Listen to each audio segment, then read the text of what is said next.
Mau usia berapapun, mau 40, 50, 60, 70 tahun, Anda keluarkan zikir ini di pertengahan malam, mohon kepada Allah, maka digugurkan semua dosa-dosa yang pernah dilakukan di masa lalu yang buruk-buruk. Allah ganti sisa hidup Anda dengan lebih baik dibandingkan dengan yang sebelumnya. Rabbana faghfir lana dzunubana wa kaffir 'anna sayyi'atina. Ya Allah, selama ini salah saya menjalani hidup. Saya minta ampun ya Allah. Mohon jadikan sisa hidup saya lebih terukur dan lebih baik dari sebelumnya yang pernah saya jalani.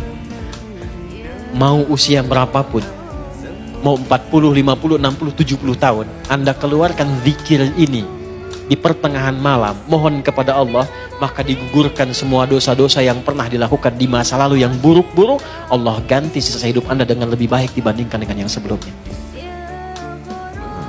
Dan sisa hidup Anda itulah yang akan dikenang oleh orang-orang saat Anda meninggalkan dunia ini. Kan banyak sahabat Nabi yang sepuh-sepuh masuk Islam lantas meninggal dunia. Tapi yang diingat oleh orang apa? Adalah sejarah hidupnya setelah masuk Islam yang puluhan tahun sebelum Islamnya nggak pernah dikenang.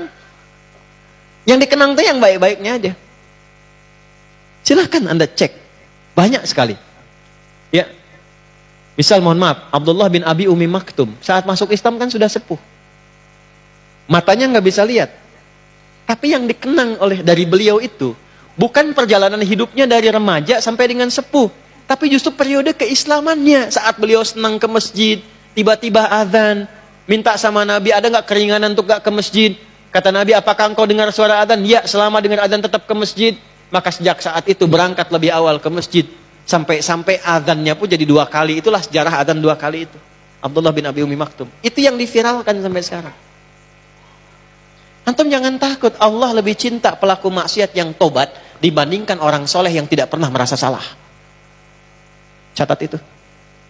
Allah lebih cinta pelaku maksiat yang gemar bertobat dibandingkan orang soleh yang tidak pernah merasa salah. Jadi kalau antum pernah berbuat maksiat, karena Anda manusia. Tapi karena Anda manusia, Anda tobat. Karena yang tidak tobat itu cuma setan. Setan salah, setan nggak tobat. Manusia salah, manusia tobat. Ketika Anda tobat, Allah cinta. Anda merasa soleh, tapi nggak pernah merasa salah. Allah malah nggak suka. Allah lebih mencintai pelaku maksiat yang gemar bertobat dibandingkan orang soleh yang tidak pernah merasa. Bikin status tuh.